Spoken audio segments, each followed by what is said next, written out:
Sup, tech nerds, Lottie here for the first time in 2025. We have a lot to cover, so let's just get straight into it. First things first, I know, new haircut. Oh, what a terrible way to start the video. I have been avoiding making this video for about a month now. Not avoiding, actually I've been actively trying to make this video. I just keep crying, to be perfectly blunt with you. When we do a restoration, we get very close with the clients. Even though during my videos I refer to the clients as the clients or the owners, they all have names, they all have faces behind the scenes. I do not say them because privacy makes sense. But that doesn't stop the fact that we meet their families, we have drinks with them, we have food with them, we talk hours on end with them. It's how we do things. We're a very personalized workshop. People don't come to us with, for lack of a better term, they don't come to us with normal jobs. They come to us with restoration jobs that they want done professionally and by people who love what they do, which is us. And that is often because, actually all the time, because the people that come to us are just as passionate about the work that we do. So we very quickly build friendships from our clients. A lot of our clients are friends. In fact, I would say all of our clients are friends. Herb, H-E-R-B, in case you can't hear it through my thick Australian accent, Herb was the client for the Ferret project that we did last year. And he unfortunately passed away, which is why this video has been so hard to make. But Lottie, you might ask, why did it take you so long when the ferret was already done? Good question, better answer. The video you are about to watch was filmed hours before Herb passed away. That is to say, this video that you're about to watch was filmed the day before we were giving the vehicle to him. The only reason it took that long, the ferret had already been done for quite some time.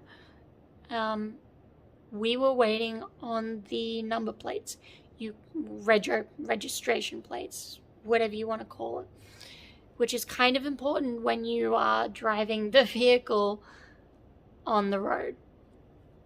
We didn't know if they were going to arrive in time, so the decision was made that day to organize a truck to deliver it the following morning. So Herb, as always, came into the workshop to say hi to us, and we had a lovely chat talking about all the wonderful stuff that he wanted to do to it. It's really hilarious in hindsight just how many times. So Herb was a prolific next step sort of client. We were initially hired, or whatever, I don't know, whatever terminology you want to use. We were only there to get the ferret running, all the way now to it being fully repainted, fully remarked, full electrical system, full everything. We did everything to that ferret. And that's because every time he came in, which was once a week, without fail, once a week, he would come in to say hi and to check up on his baby.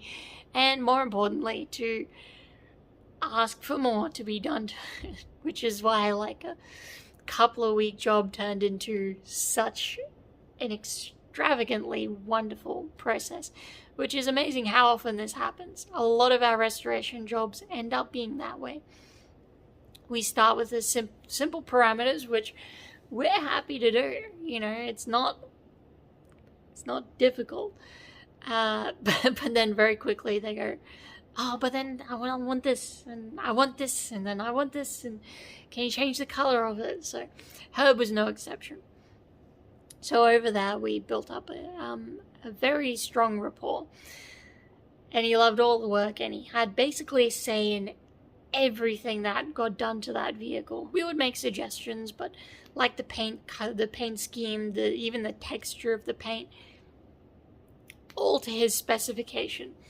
I believe the only thing we sort of overrided him on was the electrics, is because we were just like, nope, we have to replace these, otherwise your ferret will turn into a file. Okay. Lock in. Otherwise I will cry. I'm already starting to cry. Let's get through this. I've tried to do this video 40, 50 times. So, the video you're about to watch was filmed the day of passing, you could say. I've had to edit some stuff out that just seemed incredibly inappropriate, given the timing. Proper larrikin Australian humour, which would have been absolutely hilarious if he didn't pass away, which is just unfortunate. So I've had to edit some stuff down, so if there's some dead air or it hard cuts at times, that is, you know why. And that is because we love to approach, as an Australian, we love to approach things with a great sense of humour.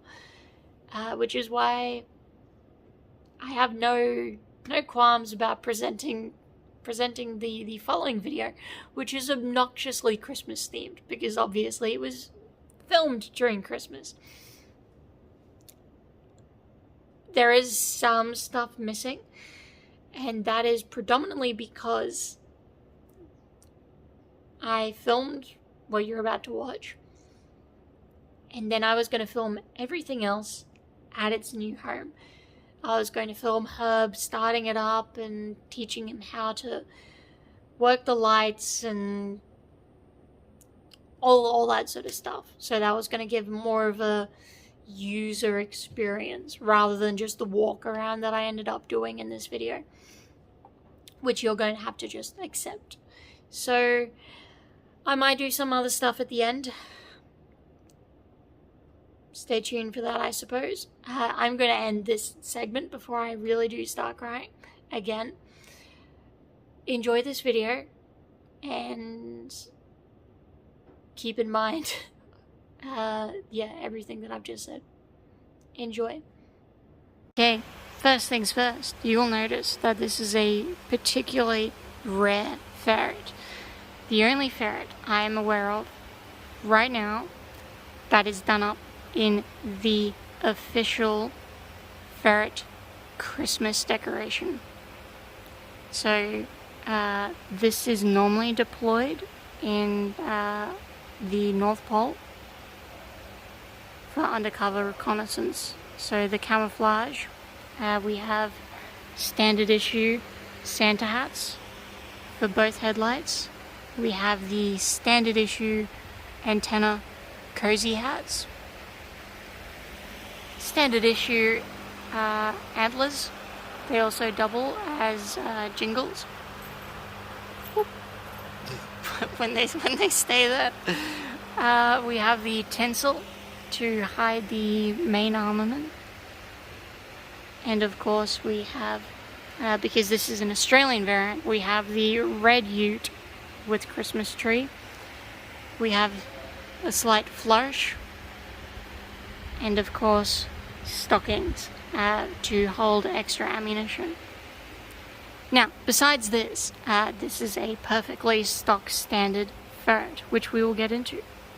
Around the back, we have one fire extinguisher. This is primarily because, one, we had the bracket, and two, any car shows that you go to, generally speaking, they will not allow you to enter unless you have a fire extinguisher for your car. This one actually has two. The other one is at the front, which we will get to. We have a jerry can. This jerry can is purely here because the owner wanted it here. It is the wrong jerry can for this. We haven't tied it in just properly yet. One, it's USA. Two, to screw on type. It is in the proper holder configuration, but it is the wrong jerry can for this era and type of vehicle. But the owner had this jerry can for such a long time, and he wanted somewhere to put it, and this is as good a place as any. So there we have it. Moving along, we have given him a single pin slave lead. So this plugs into the main on this side of all, there's a power junction box. That's what this plugs into. We'll show you that when we get inside. We put little alligator clips on it. This is purely for slave starting, so starting the vehicle on another vehicle, starting a vehicle using this vehicle, or charging this vehicle. So we've given him that, and he can, he shouldn't need it, but hey, these things happen. Now, the engine bay is in relatively original condition. We have, of course, gone over everything to make sure that it is working as intended. The radiator is now leak-free. The water pump is leak-free. The fan belts are brand new. I'll step out of the light. We had to get a new fill cap because the old one was not correct. This one isn't an original one either, but it is certainly better, and it will not go anywhere, which you absolutely need. The generator down there, that's obviously what charges the battery and the rest of the vehicle. That works like a dream. Really happy about that. I went through painstaking efforts to make sure that the oil cooler here was completely refurbished.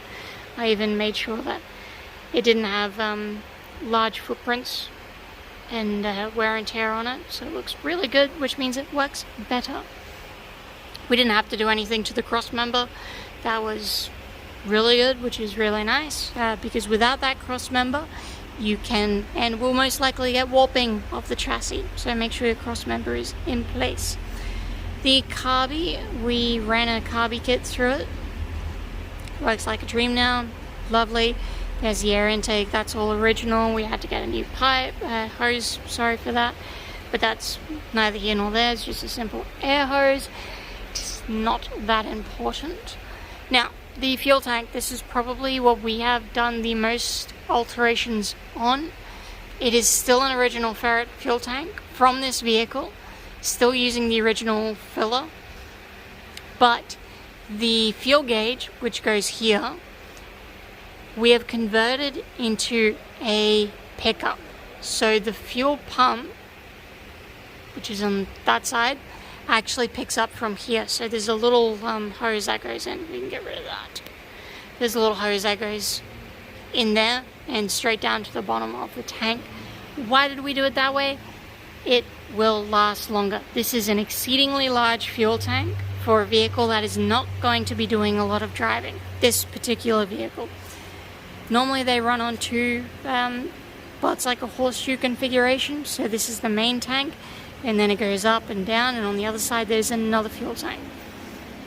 Ordinarily both pickups are at the bottom, and you just simply switch it over from your main to your quote-unquote reserve, even though it's the exact same fuel tank. But because of the horseshoe, it has two low points. Now, the reason we did it this way is because we highly doubt that this fuel tank is going to get used all the way, and over time what's going to happen is you're just going to build up a lot of sediment on the bottom, and that's going to just go straight into the pickup. So this pickup is actually sitting about yay far off the bottom. That means it's constantly picking up clean, nice fuel. He's not going to be driving enough to warrant having to switch over to a reserve or any of that sort of nonsense. For that purpose though, we have added, just under there, the fuel gauge. So remembering this used to be the fuel gauge, now it's the fuel pickup. Just in front of it is the new electronic fuel gauge. It goes all the way to the bottom where this is, and it's just on a little, it's on a little slidey thing that like goes up and down as the fuel level increases and decreases. And you'll see it on the dash in the front there when we turn everything on. So it has a functional fuel gauge, which is really good. So that does it for this side of the engine. I'm gonna go close this and open up the other side. Okay, we are on the other side now. Again, not a lot has changed from its original factory. We've kept everything as original as we could. This was the biggest problem, the crab distributor. So what had actually happened is more or less 80% of the wiring underneath these sheaths had completely deteriorated. So I had to get all new coring, strip it all out, put it all back in, clean up all the points, and now it works lovely. Really happy with the way this goes. But yeah, it did take a lot to re-sleeve all of that wiring. It is not needed if you are running a Ferret these days. The primary reason for these sleeves is to diminish radio interference, because we're obviously running current through all of that. That can interfere with the radio, obviously. It had radio because we've got all those antennas. If you're not going to use the original radio, don't worry about it. But the owner wanted it original, and we also like it when we can go original. So we did that. We did have to add a new temp gauge, and that's what that is there, hence the little sleeve.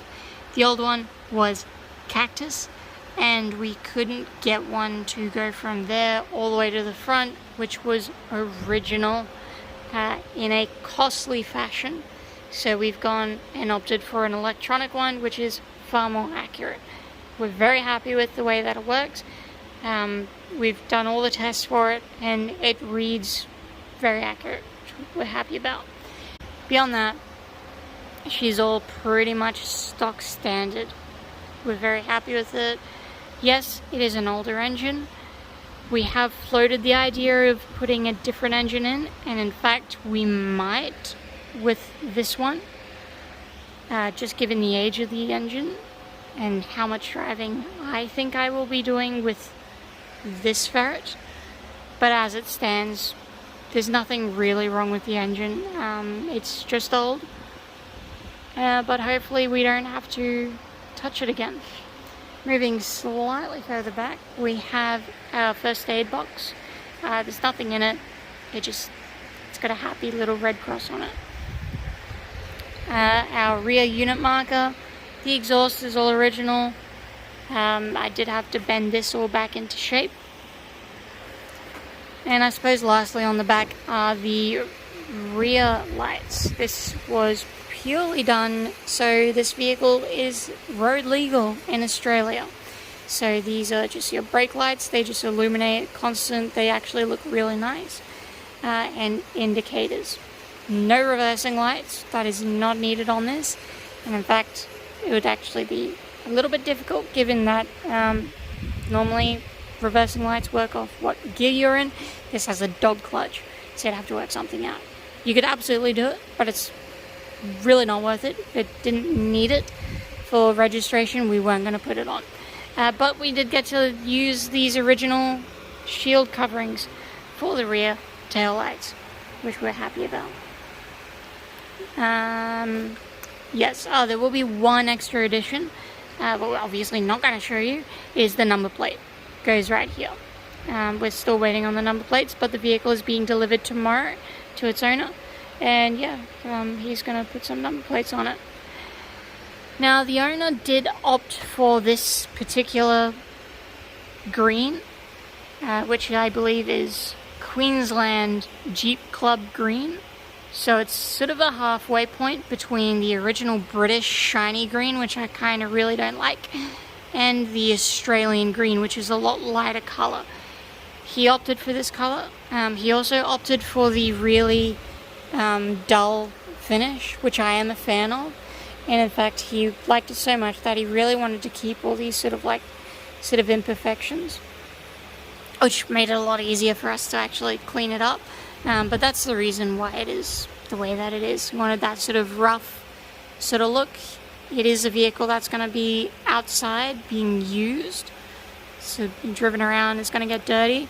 He didn't want a clean vehicle, so this is probably the cleanest it'll be for the rest of its life. So yeah, I believe that is it for the back. We will go to the front and I'll talk more about that. While walking to the front, I did figure we might just talk about the antennas. These are a 3-piece antenna. They are original. They are obviously quite tall, and you can see marked at the top by the center hats. These are only a 2-piece fitting at the moment. There is a 3rd piece which we've got. It's lying around here somewhere. Problem is, when we put 3 on them, they go really, really, really high, and we need to move this. So we've just wrapped up the bottom posts for each of the antennas, and we've got them stored separately. Spare wheel. All of the wheels on this have, tires I should say, have all been replaced, which is good. We added the little red dots on them. Those indicate, because these are a split thread, a 2-piece split rim.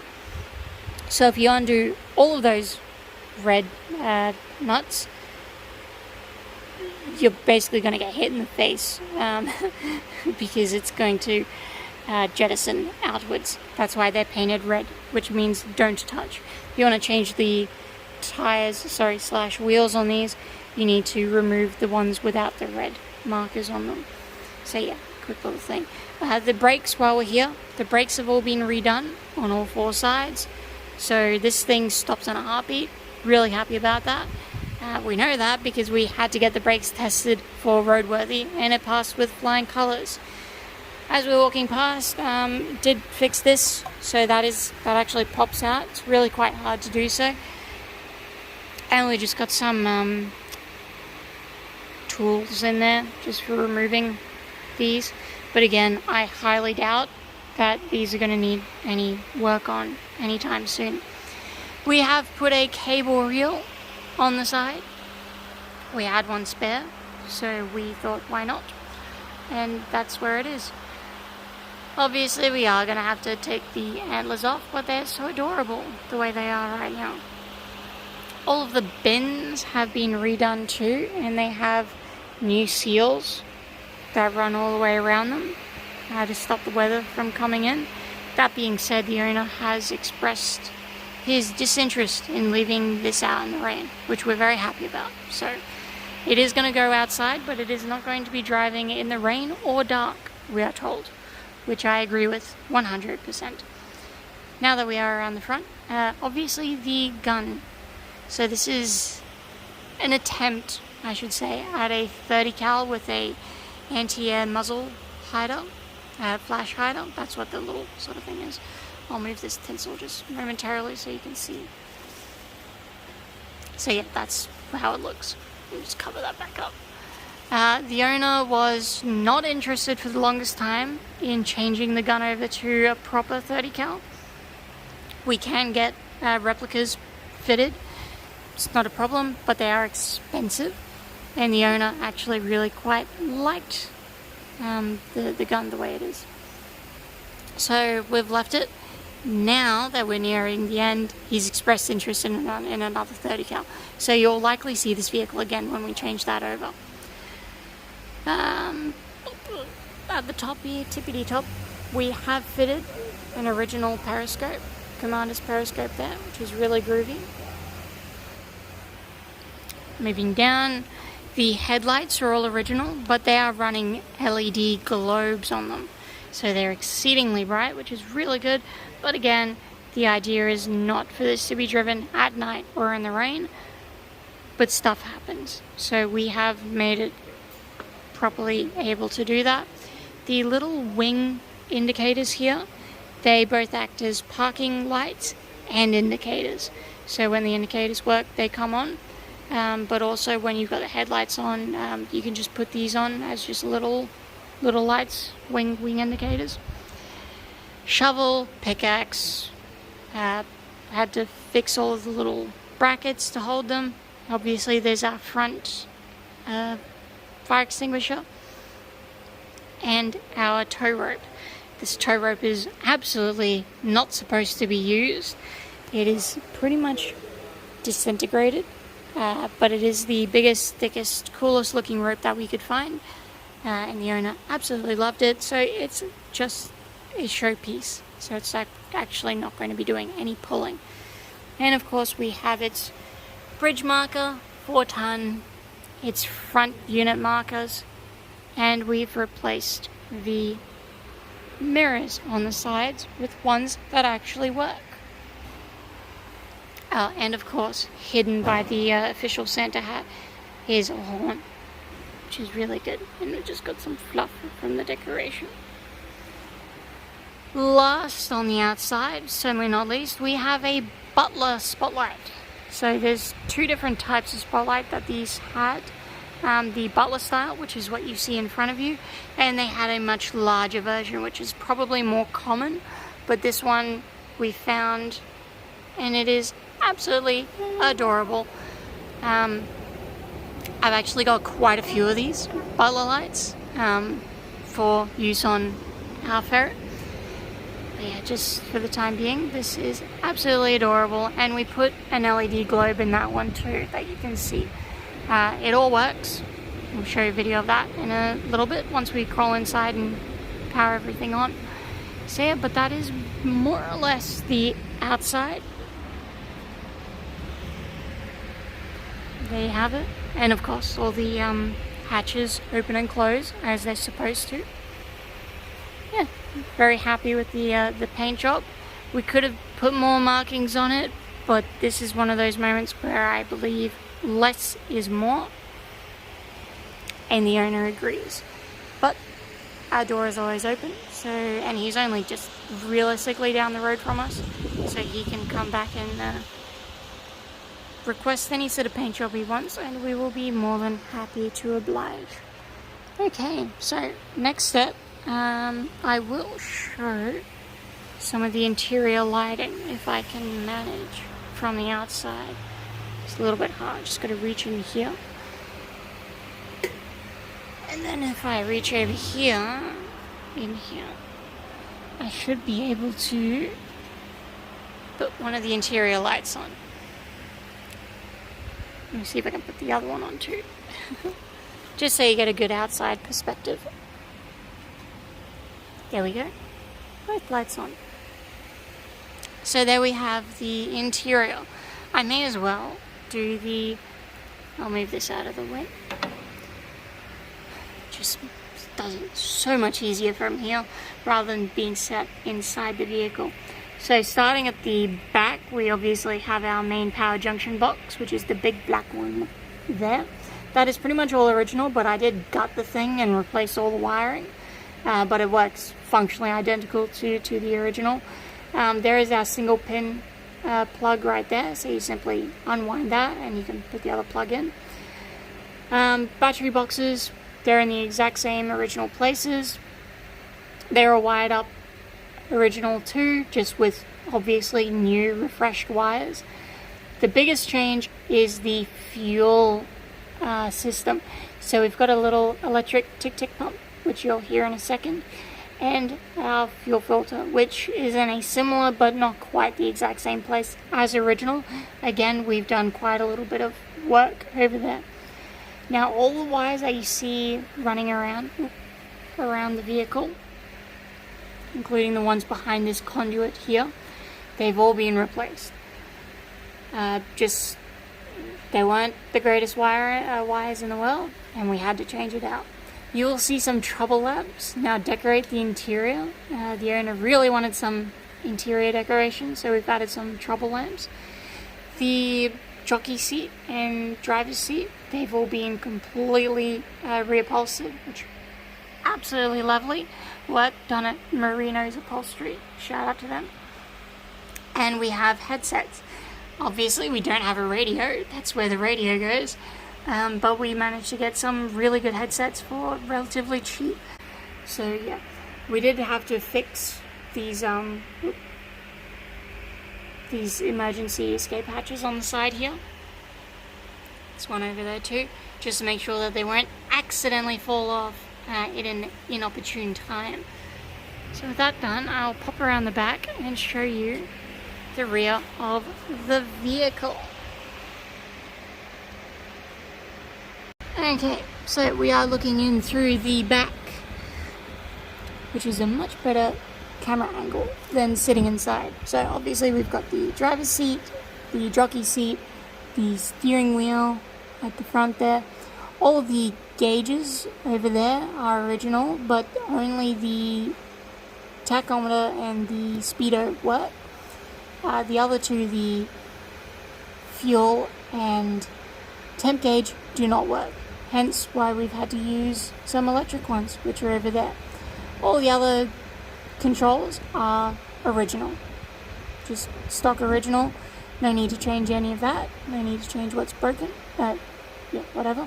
The only thing I've added is a little switch down there for the indicators, which I will show you right now. Just gonna reach in. Hopefully I can just grab it. I know the horn works. There we go. So we've got functioning indicators, and we've got out the back.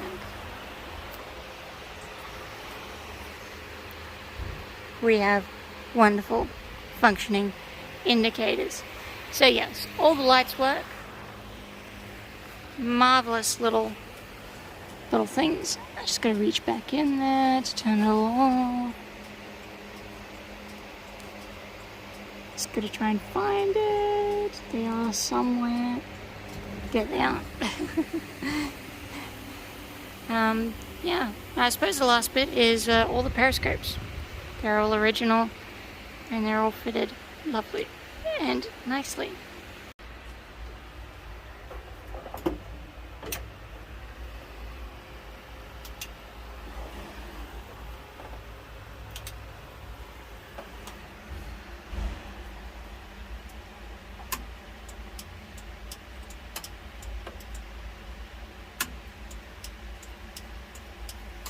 So there you have it. So what happens next? Or what happened next to the Ferret? Quite simply, the family have it now. They're very happy with it. We may do some work on it in the future. I believe there was talk about stenciling his name on the side, which I've got all the stuff to do. It's neither here nor there. They've got a lot of stuff to focus on, and unfortunately we do have other projects to move on to, which we have moved on to. Obviously, if you've been paying attention, the 105 project that's been my project for the past month. So yeah, that's pretty much how the Ferret's gonna end, unfortunately. There is a lot more that I wanted to sort of, film, it driving and the lights and all that sort of stuff, but again, it's unfortunate. You don't always get what you want. Some good news though. I will do another little snippet on the end here. It was the lead car during Herb's funeral procession. So I managed to get a little bit of filming done on the day, so you can watch that now. Alright, well, here we are, Theatre 2. yeah, a bit of an emotional day. Ooh, there we go, focusing. Yeah, so it's a sad day. We got the ferret out there. We're just waiting on the hearse to arrive. So we just had the ceremony, and now we're at the cemetery, and we'll take point in the procession.